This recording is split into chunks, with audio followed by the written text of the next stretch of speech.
Hello everyone.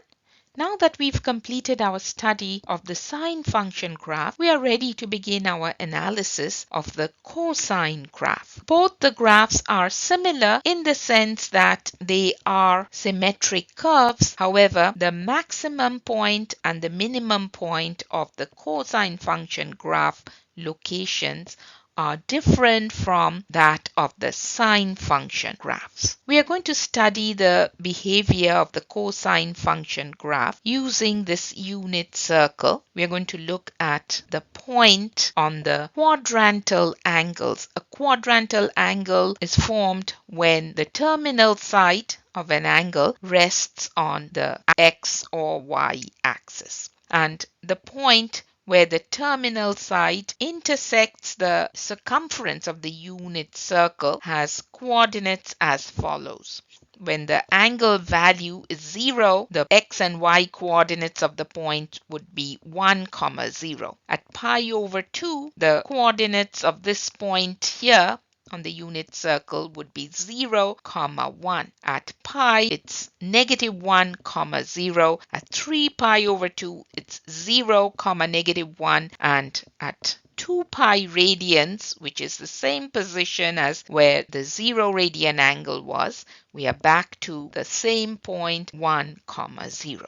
Previously, we were told that cosine of any angle in radians, so cosine of t, which is analogous to this x here. When we put the function in the form of an equation, we just use y equals cos of x, but cosine of an angle is equal to whatever value the x coordinate has for that point.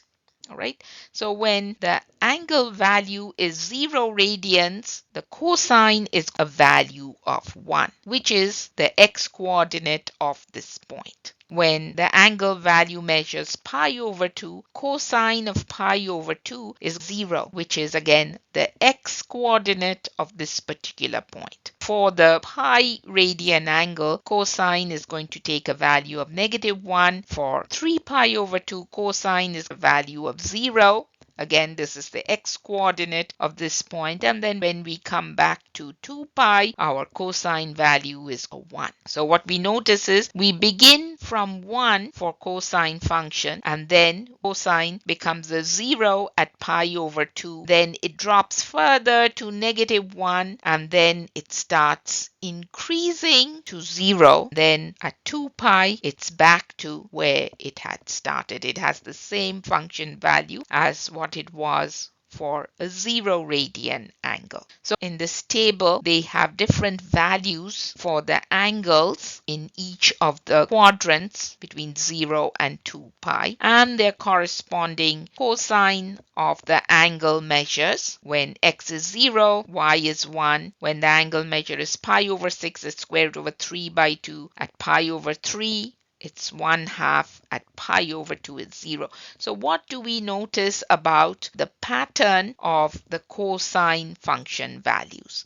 The values decrease until it gets to a 0 for angles in the first quadrant. In the second quadrant, the values decrease further. So as x increases, the y values decrease until it gets to -1 at pi radians. Beyond pi radians, up to 3 pi over 2, cosine function values start increasing until it gets to 0 at 3 pi over 2, and then the values keep increasing on the positive side until it gets back to a 1. The graph begins at y equals 1, and then gradually it keeps falling until it gets to 0 at pi over 2. It keeps falling further, this time below the x-axis, all the way to -1, and then the values start increasing between pi and 3 pi over 2. It reaches 0 at 3 pi over 2, and then it starts increasing further on the positive side until it reaches a peak of 1 unit again at 2 pi. So this is how the graph looks like and behaves within one period, one cycle of the graph. Let's put together some of the properties of the graph of y equals cos of x function. We'll start with the domain of the function. Domain represents all the x values that this function can take as input values. It can take values from negative infinity to positive infinity. We can plug in any value for x. As far as the range is concerned, that means the y values that come out after evaluating cos of x, the lowest value is -1 and the highest value is 1, and all values in between this range of -1 and +1 would be the range of the function. The period is 2 pi. That's the same as the sine function graph. And then the function is an even function. What does that mean? It means if you plug in a negative value for x, for cosine, then you will get the same result as what you got when the x value was a positive number. So this is again a picture of the graph. As you can see, between 0 and 2 pi, it starts from 1, gets to 0 at pi over 2, drops to -1 at pi, goes up to 0 at 3 pi over 2, and then up to +1 at 2 pi, and then the cycle repeats all over again after that from negative infinity to positive infinity. All right? We are going to talk about sinusoidal graphs at this point. The graphs of the sine function and the cosine function are said to be sinusoidal graphs. The cosine function graph can be written as a sine function graph with a phase shift of pi over 2 units to the left. So if all the points of the sine function graph were shifted pi over 2 units to the left, you would end up with the graph of cosine function. Therefore, we can write the equation of the cosine function being equal to sine of x plus pi over 2. Now, the expression for the phase shift of a graph is generally written as x minus c. If c is a positive value, it means the phase shift is to the right. If c is a negative value, then the phase shift is to the left. Let's see if we transform this x plus pi over 2 and rewrite it as x minus c, what would be the sign that pi over 2 would have? Because this is a plus, we will have to write it as negative pi over 2 for the value of c. Since c is negative, we know that the phase shift is to the left. Up here, we have the sine function graph, and below, they've given us the cosine function graph. However, I'm going to use the sine function graph and shift some of the key points of this graph pi over 2 units to the left and see if we end up with the cosine function graph. So let me first mark some key points of the sine function graph. So the first one is at y equals 0, then this point here, y of 1, and then a y value of 0, then -1, and then again 0 at 2 pi, and I'm going to pick another point here, and I'm going to shift each of these points to the left by pi over 2 units. So this point here, the first point, is going to shift pi over 2 units to the left. All right, so I'm going to move this and put this point here in green. The next one is up here. I'm going to place that on the y-axis. Let's mark that with green. So this red at 1 has shifted pi over 2 units to the left. The next one is this point at 0. That is going to move where pi over 2 was. So over here, and then the one at -1 is going to shift again pi over 2 units to the left somewhere here. 2 pi is going to move to 3 pi over 2 right here. And this one, the sixth point that I had chosen, will now be at 2 pi. So it'll be somewhere here. And now I'm going to connect all these green dots to see if I get the curve of the sine function. So here we go. This is the graph we get between x equal to 0 and x equals 2 pi, and we see we have exactly the shape of the cosine function, correct? So when we shifted the points of the sine function graph pi over 2 units to the left, we ended up with the graph of the cosine function. All right? We'll now look at the graphing variations of the cosine function graph. The graph of y equals a times cos of bx. We have seen this form previously with the sine function graph. This time the graph is the cosine function graph, but the steps of graphing variations are going to be pretty same as what we used when we were working on the sine function graphs.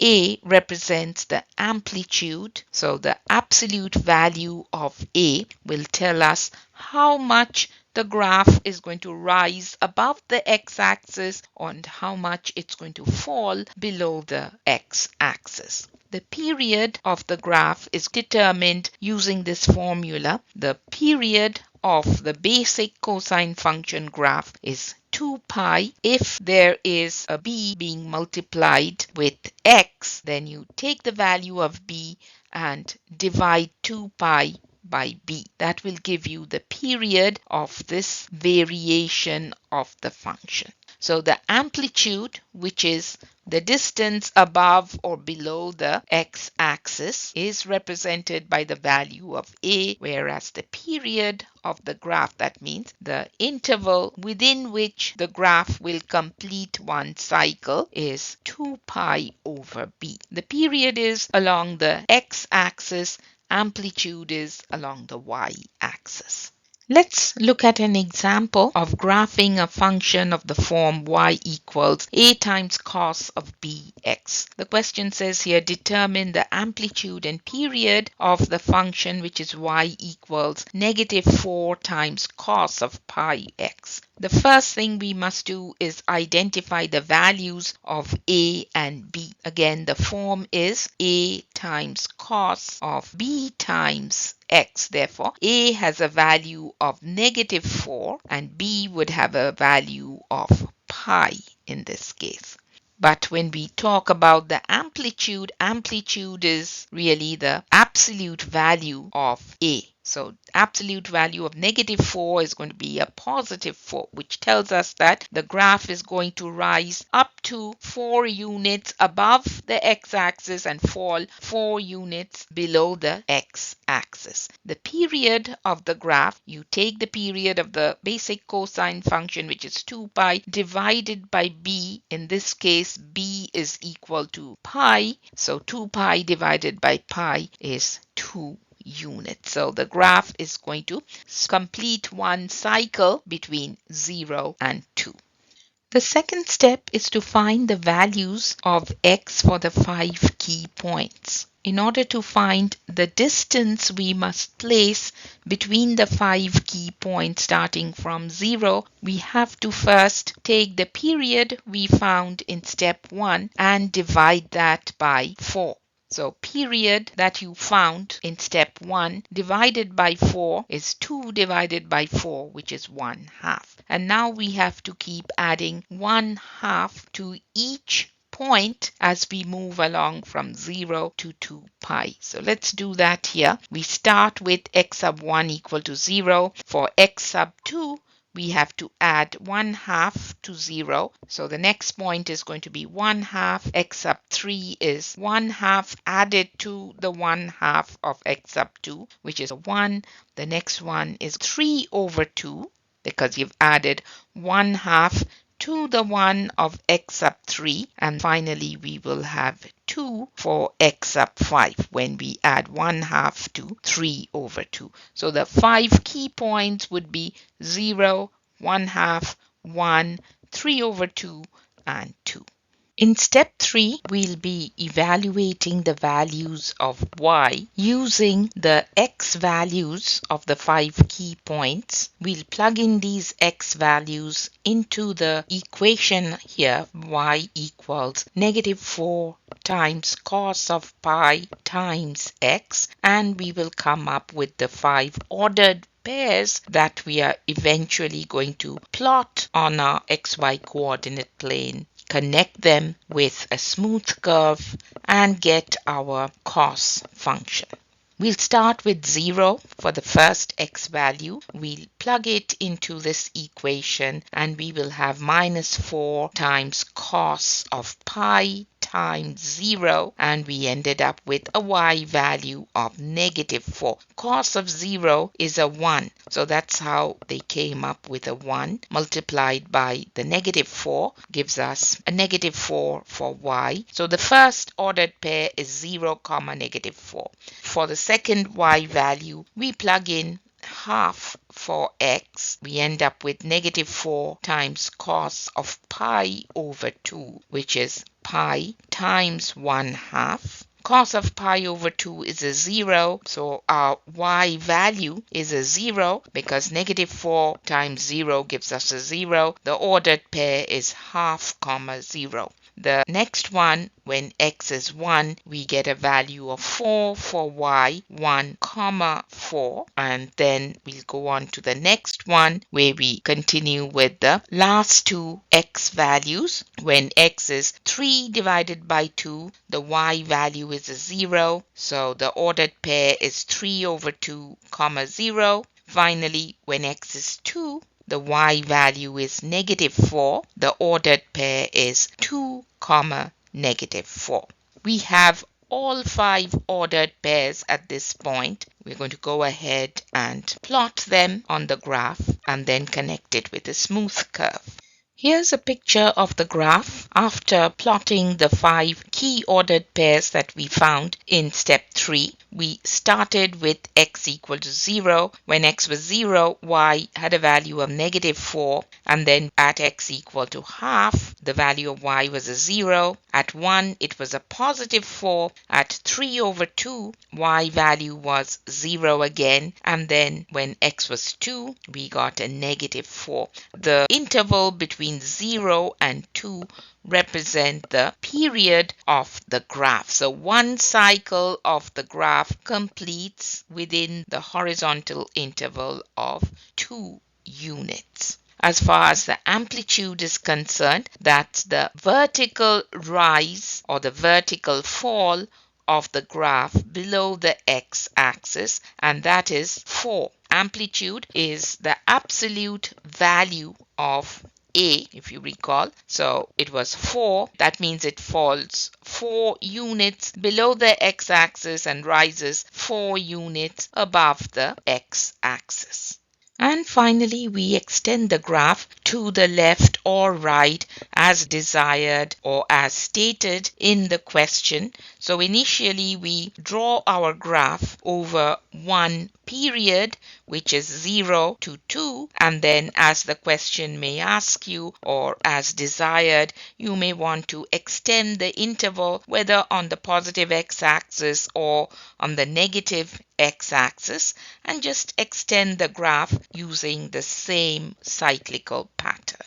Now let's look at the graph of the cos function, which not only has a visible amplitude, a visible period, but also includes a phase shift.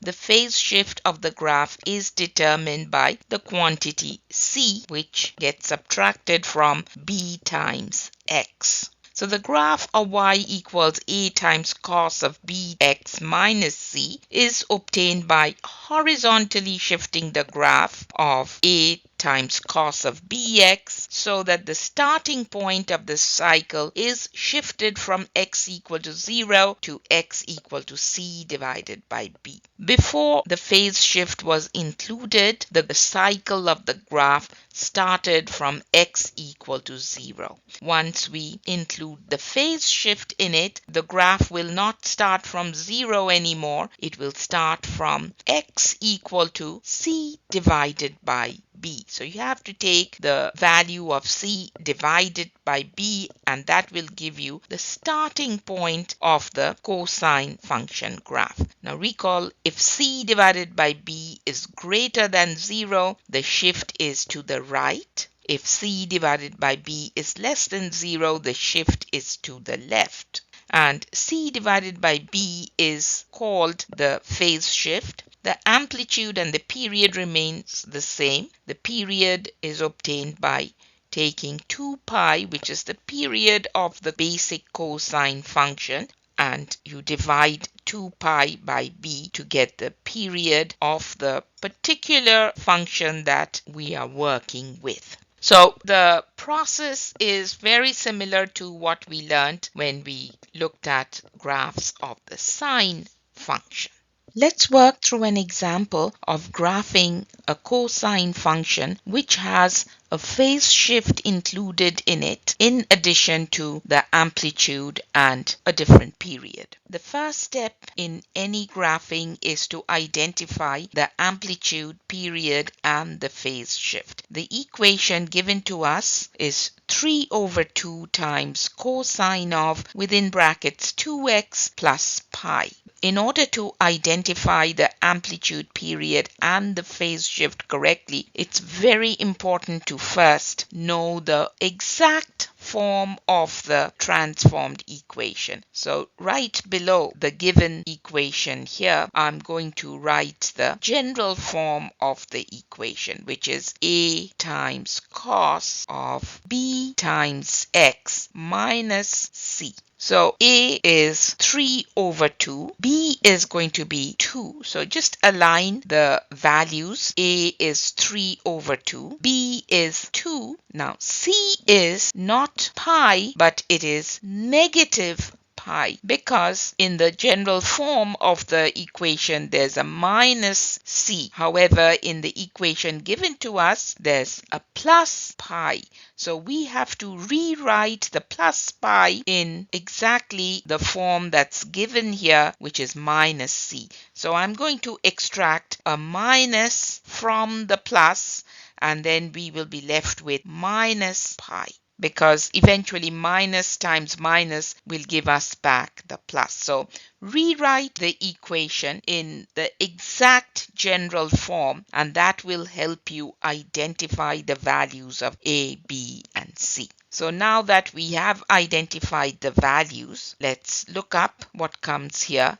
The amplitude is always the absolute value of 3/2, which is 3/2. Then we have the period, which is determined by dividing 2 pi by the value of b, which is 2. So 2 pi divided by 2 is going to give us a pi. And then we have to identify the phase shift, which is c divided by b. We identified the value of c as negative pi. So negative pi divided by 2 is going to be negative pi/2. Therefore, we have now identified the values of the amplitude, period, and phase shift. Now recall that when c/b is a negative value, then the graph will slide horizontally to the left and not to the right. All right, this negative sign to c divided by b tells us the direction in which the horizontal shift is going to occur, and that's going to be to the left because of the negative sign. In the second step, we will be finding the values of x for the 5 key points, which we will later on use to plot and then draw our graph. We first have to begin by finding the distance that we are going to use between each of these 5 key points. In order to do that, we take the value of the period we found in step 1, which was pi, and divide it by 4. So pi divided by 4 is going to be the distance between each of the 5 points. We will begin the first point of our graph from the phase shift value that we found in step 1. When we did c divided by b, we got a value of negative pi over 2, and that is the first point in our graph. For the subsequent points, we are going to add pi over 4 to get the value of the next point. So let's do that here. To find the value of x sub 2, we added pi over 4 to negative pi over 2, and we came up with negative pi over 4. For x sub 3, you add pi over 4 to negative pi over 4 of x sub 2, and you come up with a value of 0. The next x sub 4 value is going to be pi over 4, and then we have x sub 5, which is pi over 2, using the same process. So now we have the values of the 5 key points. The next step will be to find the values of the corresponding y coordinates for each of these x values. In step 3, we find the values of y using the equation given to us whose graph we are drawing. We take each of the x values we found in the previous step, the 5 key points. We plug in each of these values into the equation and evaluate the value of y. When x is negative pi over 2, after performing the calculation by plugging in negative pi over 2 for x, we get a value of 3 over 2. So the first coordinate is negative pi over 2, comma 3 over 2. When x is negative pi over 4, after plugging in that value into x and performing the calculation, we get a y value of 0. So it's going to be negative pi over 4, comma 0. For the third key point, which was x equal to 0, we got a y value of negative 3 over 2. Our coordinates are 0, comma negative 3 over 2. For the fourth x value of pi over 4, we plug that into x and we get a y value of 0. The coordinates are pi over 4, comma 0. And finally, for the fifth key point, the y value is 3 over 2. So we end up with pi over 2, comma 3 over 2 as our ordered pair. This is what the graph is going to look like after we plot all our points and connect them with a smooth curve. Note that the amplitude of the graph will be 3 over 2 based on the value of a, and the period of the graph is pi units. That means one cycle of the graph will be contained within a period of pi. We have one other type of transformation of sinusoidal graphs to study, and that transformation involves a vertical shift of the graph.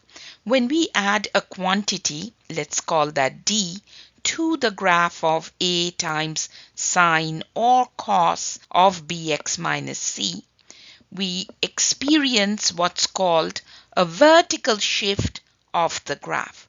The constant d causes a vertical shift in the graph. And what is going to happen is the symmetry of the graph, instead of being about the x-axis, will now be along the line y equal to d.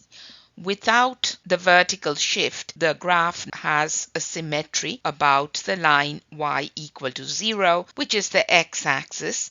But once we add that quantity d to our equation, we will see that the graph will have its symmetry along the horizontal line of y equal to d, whatever that quantity may be. And the maximum value of y is d plus the absolute value of a, which is the amplitude, and the minimum value of y is d minus the absolute value of a.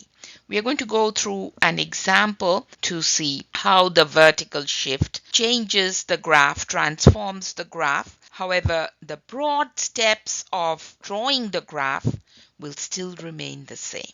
Here's an example of a function that will involve a vertical shift in its graph. The function given to us is y equals 2 times cos of x plus 1. The first step will be to identify the amplitude, period, phase shift, and vertical shift. The form of the graph, the general form of the graph, is y equals a times cos of, within brackets, bx minus c, and then plus d. I'm going to put this equation that has been given to us exactly in this form so that we can pick the values of a, b, c, and d correctly. So here it is. We have y equals 2 times cos, and then it's just x, but 1 times x. So I'm going to make the 1 visible, which is the coefficient of x, and then minus, there's no c, so I'm going to write that as 0, and then close the bracket and plus 1. So a has a value of 2, b has a value of 1, c has a value of 0, and d has a value of positive 1. Now, if d has a value of positive 1, or if d is a positive value, then the entire graph is going to shift up. If d is a negative value, the graph is going to shift down. So let's look at the values now, the amplitude, period, phase shift, and vertical shift. The amplitude is the absolute value of a, which is 2. Then we have the period, which is 2 pi divided by b. b has a value 1, so 2 pi divided by 1 is 2 pi. So the period of the graph is 2 pi, which is the same as basic cos function. And then the phase shift is 0, so there's no horizontal shifting of the graph, but it'll have a vertical shift of 1 unit up. So that completes the first step in the process of drawing the graph. Now step 2 is to find the values of x for the 5 key points, but first we have to determine the distance between each of the x values of the 5 key points. In order to do that, we take the period of the graph that we found in step 1 and divide it by 4. So we found the period was 2 pi divided by 4 is pi over 2. Therefore, the distance between each of the 5 key points is going to be pi over 2. The first point is x sub 1 equal to 0. For x sub 2, we add pi over 2 to 0, and we get pi over 2 for the second point. The third point is going to be pi over 2 plus the pi over 2 of x sub 2. That's going to give us pi. For x sub 4, it's 3 pi over 2, and for x sub 5, it's 2 pi. So the entire cycle of the graph of this particular function is going to be contained within a period of 2 pi. So here we have the 5 key points of x: 0, pi over 2, pi, 3 pi over 2, and 2 pi. Step 3 involves finding the y values for the different x key points that we found in step 2. We will plug in the values of x into our function and evaluate the value of y. When x is 0, we come up with a value of 3 for y. Therefore, our ordered pair is 0, 3. When x is pi over 2, the ordered pair is pi over 2, 1. For pi, it's -1 for y, so pi, negative 1. When it's 3 pi over 2, it's 3 pi over 2, 1. And then when it's 2 pi, it's 2 pi, 3. These are the 5 ordered pairs which we will plot in our graph and connect with a smooth cosine function graph. Here's a final picture of the graph after we plot the 5 ordered pairs that we found in step 3 and after we connect them with a smooth curve of the cosine function. Let's quickly analyze the key points of this graph. Recall that when x was equal to 0, y had a value of 3. When x was pi over 2, y had a value of +1. When x was pi, y had a value of -1. x 3 pi over 2, y was a value of 1. And then at 2 pi, the graph had a y value of +3 again. Now, note another thing about the graph. We were told that the graph will have its symmetry about the line, which is y equal to whatever d was. D had a value of 1, so the graph should have a symmetry about the line of y equals 1 instead of about the x-axis. So we can see over here this is 1, so the y equal to 1 would be this line, and sure enough the graph does have its symmetry about the line which is y equal to d, or y equal to 1 in this case. Alright?